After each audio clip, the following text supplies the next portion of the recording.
Hello everyone, welcome back to Fanblade. This week we are looking at this gigantic yellow slab of ridiculousness. That is a Fernandes Explorer copy. Oh boy, here we go. Now normally when I'm looking at a bass guitar like this, my first thought is no top horn, it's going to be very badly balanced, pointy things aren't really my style, and it's got some humbuckers which I don't really trust, and really this thing's got nothing at all to recommend it, except it's ridiculous. So what actually is it? Well, let's take a look. It is a Fernandes from the Function range, as distinct from the Revival range, which was more of your Strats and Les Pauls and that kind of slightly more traditional kind of instrument. This one was introduced in 1985. We found it in the catalogue listed as a BXB 55, and it was originally properly white. It's not white anymore, it's very much yellowed with age. That's cool. I like a good bit of vintage yellowing. These pickups are listed as Fernandes' own Dogfighter bass pickups. That's kind of cool. I like the way they look. I quite like the way they sound. There is a bit of a problem with them though. As you're playing, there is a natural tendency to want to rest the thumb against them, and you're basically pushing directly on the windings. That's not great, unless you're playing with a pick, in which case you can just use the edge of your pick to just immediately slice through all of the windings and really cause yourself some issues. So, I'm not going to put a cover over the top of them all. I'm going to simply make a little acrylic bracket to sort of just go across there, just so I can rest my thumb against that, and all of the windings should be protected. Nice chunky bridge with some good size saddles. You've got a volume and a tone and a pickup selector. And there's not a whole lot more to it. Now, ironically, for a bass that's from a range that calls itself the Function, there is one glaringly dysfunctional aspect to this bass, which I just simply cannot believe they actually did this. The truss rod access is inside the neck pocket. Like, you have to take the neck off to adjust the truss rod. That's such a glaringly stupid design. I mean, for those that don't know, what the truss rod does is it counteracts the pull of the strings. And if the strings aren't there to pull, how can you counteract it accurately? How do you know? You don't use this, it's guesswork. You take the strings off, neck off, adjust the truss rod, neck on, strings on, see how close you got. Strings off, neck off, adjust it a little bit more, and so on and so on and so on. 3, 4, hopefully no more than 3 or 4 times. And even then, you're only going to get it just so close. You're never going to get it exactly where you want, unless you're prepared to do it a lot of times, and I'm not, quite frankly. I mean, it's just such a dumb design. These things were made by Tokai in the Tokai factory in 1984. This was not made by amateurs. The people who did this deliberately. And that is unforgivable. However, I have here a very lightly used set of strings. I had these on the fresher P bass from last week. I'm very happy to say that that bass now has a brand new set of Disassembly chrome flat wounds on it, and it sounds like this.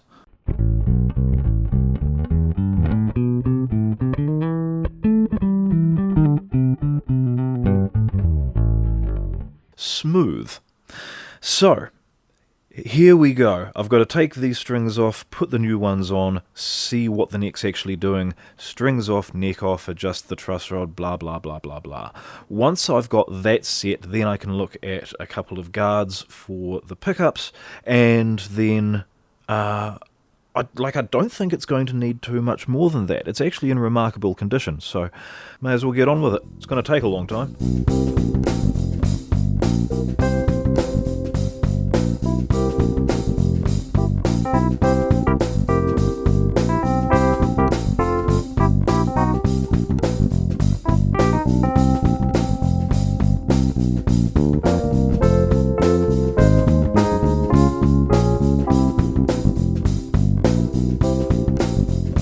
So, my initial thoughts there are to wonder, why did I just have to cut 2 inches off each string to make them fit? Is this a medium scale? It is. 820. As opposed to 864, which is standard length. So, okay, mid-scale. That's kind of neat. I suppose that's about 32.5 inches. Well, that's cool. A slightly less neck dive, which is something that, this design is obviously built for neck dive, but they've used a much smaller headstock, they've used much smaller tuners, they've pulled everything in by, an inch and a half. Okay. They have put some thought into it. Not enough, but, okay, medium scale. Good to know, good to know.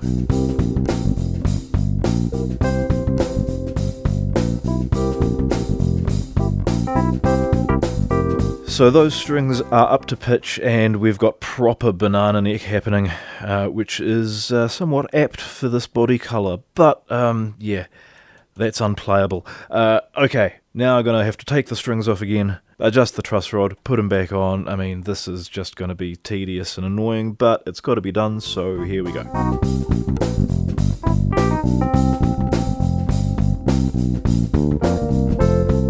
So the screws are a slip fit into the body. That's very, very cool. The neck pocket is holding its own. Yep. That looks very much like older to me. And, yeah. Looks like someone's already been in there with the pushpin test. I'll go in the same hole. Ooh, that's super hard. I wonder if that's maple. That might actually be maple. It's heavy.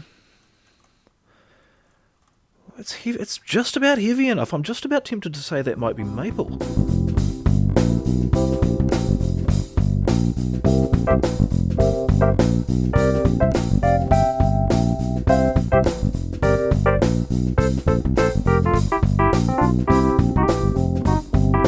The truss rod is turning. The truss rod is working. I feel like it's going to need a fair bit. Probably one more of those.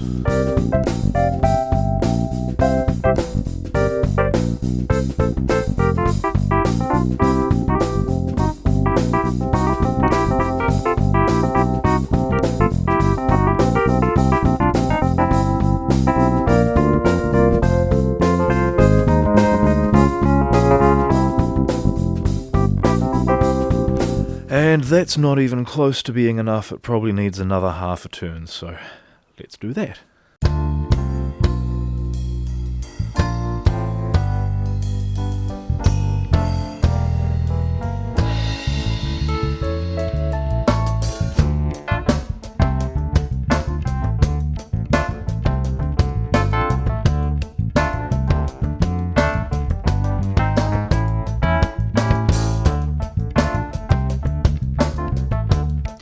Just one more time ought to do it. Just one more. I reckon another quarter turn ought to put us pretty much in the sweet spot. There's a bit of relief there, just a little bit more than I want. So yeah, another quarter turn. Before I put it all back together though, I'm going to take the opportunity to take the pickups out and just see what's going on under there. If there's anything interesting, we'll have a look in the control cavity, although there probably won't be anything interesting in there. I mean, it's 2 pots and a switch. Place your bets now as to what colour the capacitor is.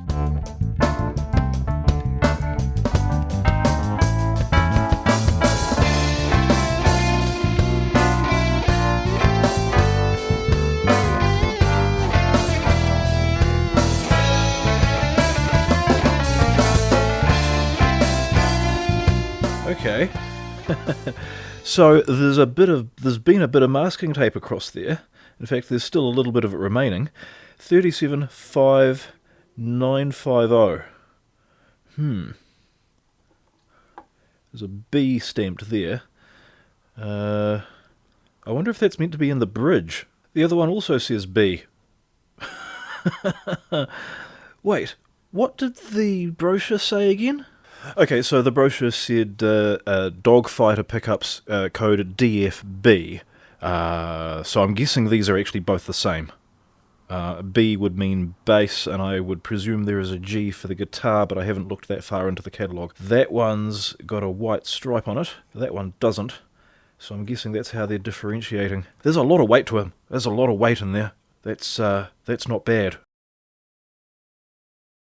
So there's a whole lot less going on than it looks like. It's just a switch and a volume and a tone. There's just a whole lot of wire going everywhere. I can just make out a 500 on that pot, so there'll be 500k pots. The switch appears to be fairly good quality. Barrel jack, and the capacitor is a sort of a maroon burgundy colour. There's a bit of shielding coming up there, and the cover is foil lined as well.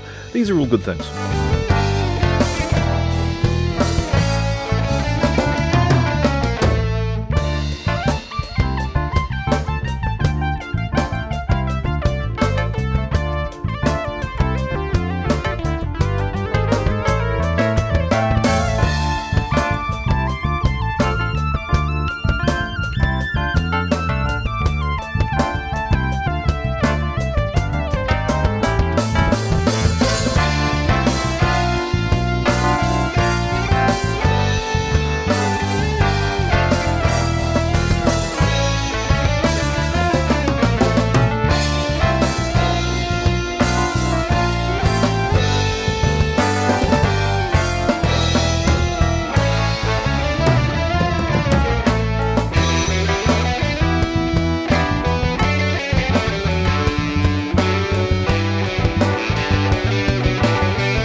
So I've just taken the liberty of shifting that strap lock from that position there, because I can already tell just in generally handling the thing that that's just going to stick me straight in the guts.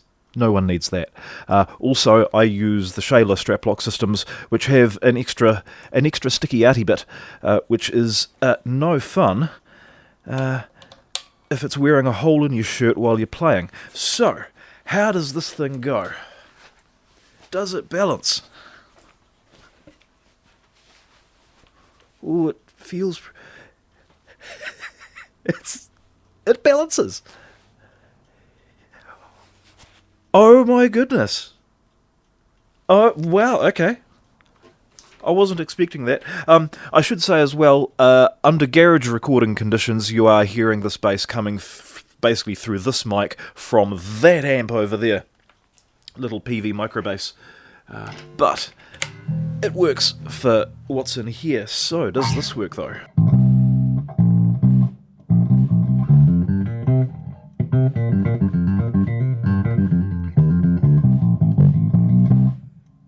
That's not bad.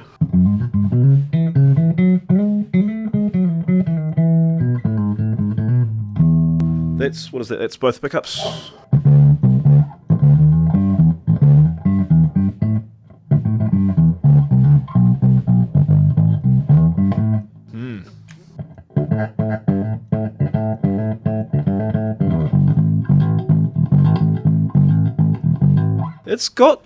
It's got some tones in it. Oh, now that's something as well. I'm resting my thumb right on that pickup. Definitely going to have to make some little guards. But that actually plays really nicely.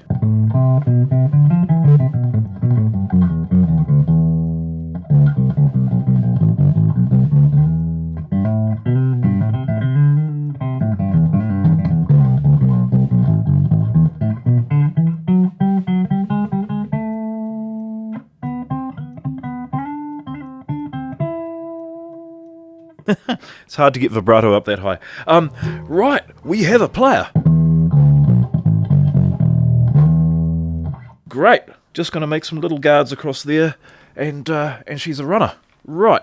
Now, the original plan for this was that I was going to use acrylic and just make a couple of little L brackets and just mount them on those two screws with a hole in the middle for the adjustment screw. There's a couple of problems with acrylic. My acrylic is 3mm thick, and that's an awfully tight corner for a very thick material.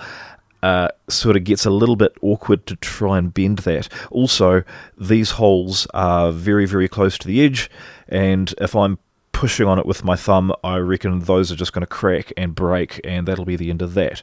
So, plan B, aluminium. This is 12 by 12. I need it to be 12 by 8. That's pretty simple. Just grind a bit off the top, and then just a few holes, sand off all the sharp corners. 2 of those, thanks.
So there we go. Pretty fitting, really, that a metal bass would have some metal guards. They're going to, they work well. They're nice and stable. They are going to protect from any wayward thumbs or wayward picks. I suppose the only thing we're left to do now is actually... Oh, no, I've still got to set the intonation. I'll do that quickly. But then, let's go to the studio and actually hear how it sounds. And here it is, weighing in at 4.3 kg, which is... a quite respectable weight, 40mm nut, again, just like the fresher P-bass from last week. The neck is slightly thinner depth-wise, so it's just a little bit more comfortable, and of course being a medium scale, it's just so nice to play. This is the neck pickup.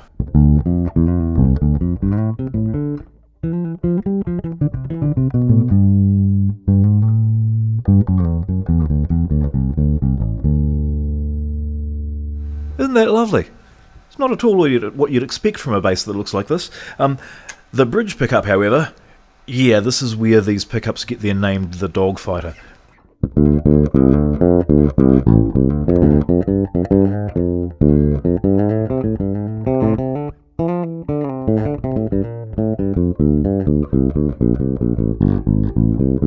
Yeah, there's a bit of bite there, and of course both pickups. I can't do the thing that I normally like to do when I just turn the bridge pickup down slightly. There's no blend knob. I may remedy that in the future, but both pickups get that very sort of scooped jazz kind of sound, which you'll get from any 2 pickup bass.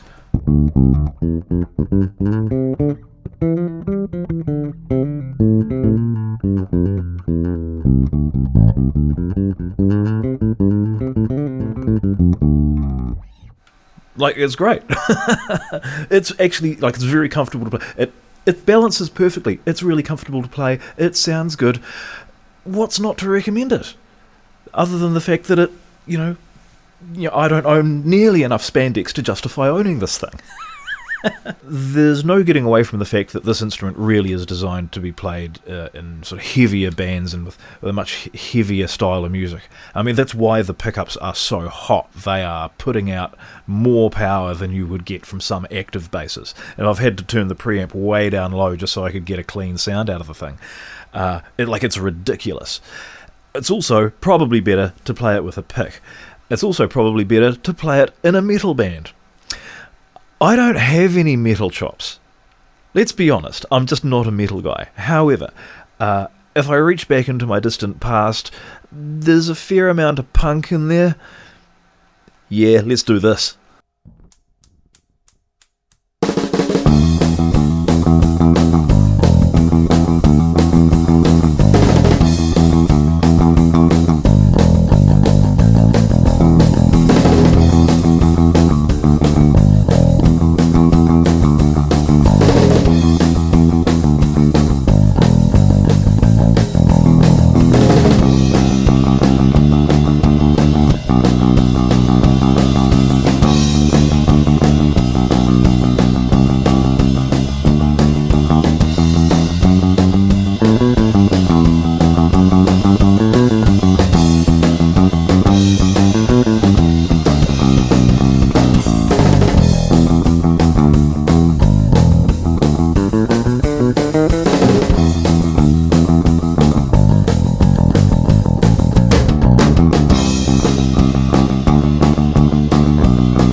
So there it is. I hope you've enjoyed watching this video about the Fernandes Explorer copy. Pretty meaty sounding thing, pretty awesome to play, looks pretty cool, probably best saved for those special occasions when it's actually appropriate though. I got to tell you a bit about what's happening in the next few weeks as well. I've taken a quick break from making videos for now because it's February, and in February there is a thing that happens online called the RPM Challenge. Now that is a challenge for musicians to write and record an album in February. 28 days, or well, this year we got 29 days to write everything, record everything, mix everything, and release it. I have done this several times now, and by several I think this will be my 9th time. It's great fun.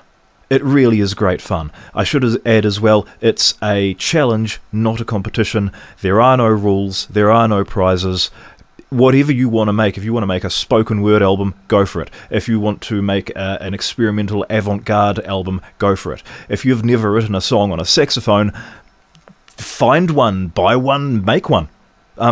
Do anything, essentially.